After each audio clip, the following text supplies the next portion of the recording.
Bakının 19-cu əsrin sonu və 20-ci əsrin əvvəllərində inşa edilən dini tikililəri şəhərin mənzərəsində mühüm rol oynayır. Dəqiq üfüqi xəttlərə malik adi yaşayış binalarının fonunda ucalan bu tikililərin həcmli görünüşü və şauguli kompozisiyaları şəhərin təsirli silüetini formalaşdırır.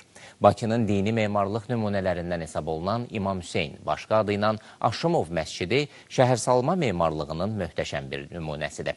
Reportaja baxaq.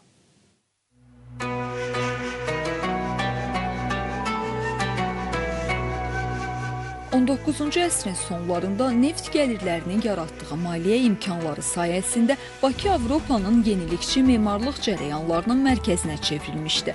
Məhz bu dövrdə ənənəvi Bakı Abşeron memarlıq üslubunun əsasında tamamilə yeni bir üslub yarandı.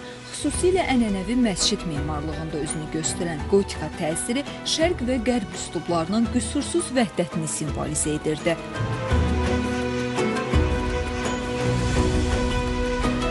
Elə həmin illərdə Bakının mədəni irsində xüsusi yer tutan dini tikililərdən biri inşa olundu.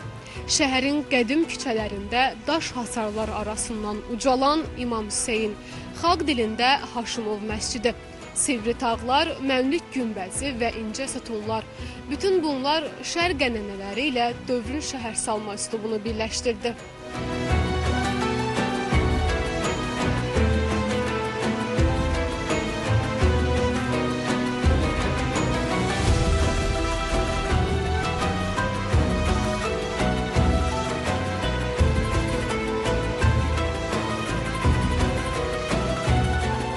Azərbaycanın milyonçularından biri tərəfindən Hacı Baba Aşımov tərəfindən inşa edilmişdir və 1895-96-cı illərə onun inşaat tarixi təsadüf edir və Hacı Baba Aşımov özü Bakı şəhər dumasında çalışdığı vaxtlarda oranın memarlarından biri olan Alman mənşəli Adolf Eichlerlə tanış olur və Eichlerin layihələrindən çox yaxından tanış olduğu üçün məhz öz şəxsi mülkündə, Yasamal torpağında çox gözəl bir məscidin inşa edilməsi ilə əlaqədar ona müraciətdə bulunur.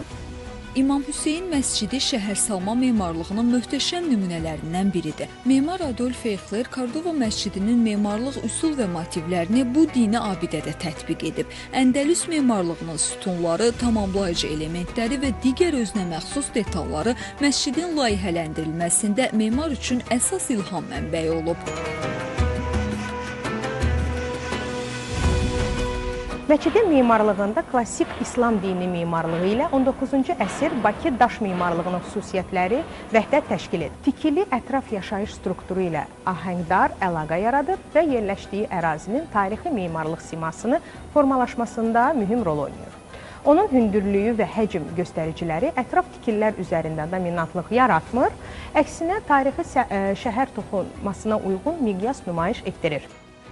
Bir mərtəbəli quruluşa malik olan məscidin plan quruluşu düzbucaqlı sxem üzrə təşkil edilib. Əsas ibadət zalı tikilinin mərkəz hissəsini təşkil edir və qiblə istiqamətində yerləşən mehrabla tamamlanır. Lakin bu məscidin taleyi yalnız memarlıq uğuru ilə yadda qalmayıb.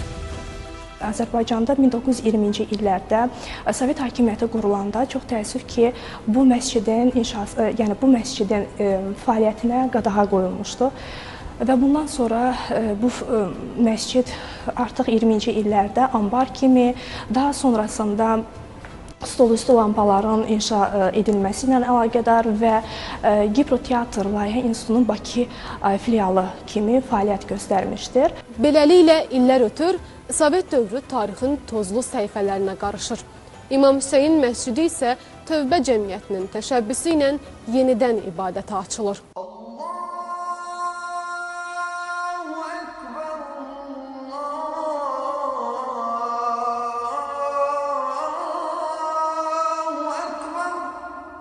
Müstəqillikdən sonra məsciddə təmir işləri aparılsa da, abidənin tam bərpası 2017-ci ildə Heydər Əliyev Fondunun təşəbbüsü ilə həyata keçirilib.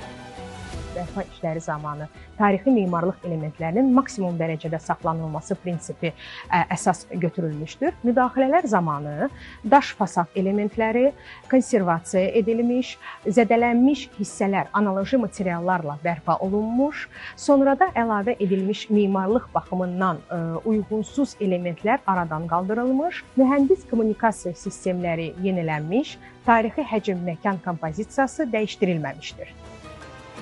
Bugün Bakının dini həyatında mühüm rol oynayan İmam Hüseyn məscidi bir əsrdən çox yaşı ilə əzəmətini qoruyur və şəhərin bənzərsiz memarlıq incilərindən biri kimi tarixi irsimizi yaşatmağa davam edir. Əzizə Haqverdi, Emin Əhmədzadə, Azər Məcidov, Fəridə İsmailova, Mədəniyyət xəbərləri.